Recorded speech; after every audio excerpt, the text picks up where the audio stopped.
Малко обяснение за това, което се случва. Значи, Кари си бутна топката под шкафа и се доса и се разсърди. И тачи и мама й показаха как да си извади пръчката и да си извадиш топката. И от тогава вече това е петия път, в който тя сама си слага топката отдолу и си я вади. Кари, намери ли я, мамо? Сега това е най-интересното нещо. Няма топа. Къде е топата?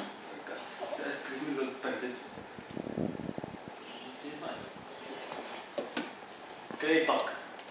Къде е топка? Намери ли я, мамо? Полека с тая пръчка. Ами пече. Айде пръчката да е. Мини. Мини. Дай куши ми. Кари го ще цункай мини, мамо. Цункай го мини. Браво, мамо. Полекичка. Не се отпускай на масата ни. Не се отпускай, да. Как не се отпускай на масата? Стани от масата, мамо. Не от масата. Браво, мамо, точно. Не, зайко. Змико. Цункай сега куку, мамо. Цункай сега куку. Куку. Браво. Иди, мамо, напиши 8 на машината. Иди, напиши 8. Напиши там 8 на розовата, на касовия апарат. Напиши на касовия апарат 8. Чакай сега, че видя тия жълчинки. Ей там, мамо, иди напиши 8. И тук. 8. Айде, напиши 8. Браво, Накари, браво, мамо. Напиши, мамо, 3. 3 напиши.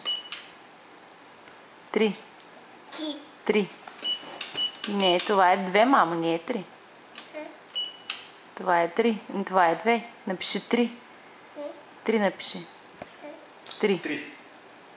Не, това е 9. 1, 2, 3. Като на баба буквичката За. Кое е 3?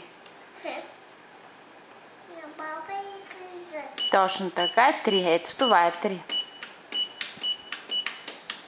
Браво. Напиши, мамо, 5. 5. 5 напиши. 5. Това не е 5, мамо. Къде е 5? 5, мамо, не 8. 5. 5. Точно така. Браво. 5. 8 напиши сега.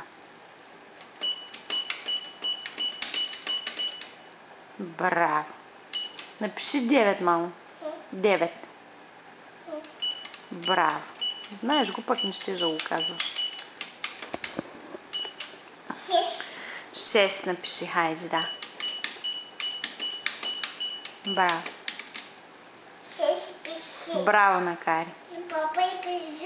Не, на баба е за 3. Това е 3. 4. Браво, мамо.